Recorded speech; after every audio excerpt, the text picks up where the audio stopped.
আপনি জানেন কি, মধু কখনো নষ্ট হয় না।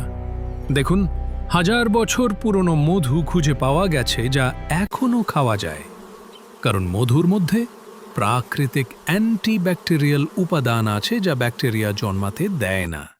তাই 1000 বছর ধরে রাখা মধুও নিরাপদ। আর একটা মজার তথ্য হল, মধুতে 1880-টিরও বেশি ভিন্ন ভিন্ন উপাদান থাকে, যেমন ভিটামিন, মিনারেল আর অ্যান্টিঅক্সিডেন্ট।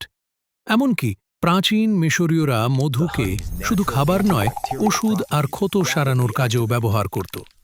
আপনি কি জানেন, 1 কেজি মধু তৈরি করতে মৌমাছিকে প্রায় 20 লাখ ফুলে যেতে হয়। তাই 1 ফোঁটা মধুর পেছনেও লুকিয়ে থাকে হাজারো মৌমাছির পরিশ্রম। মধু আসলেই প্রকৃতির এক অনন্য উপহার। আরও এমন চমকপ্রদ তথ্য জানার জন্য আমাদের চ্যানেলটি সাবস্ক্রাইব করুন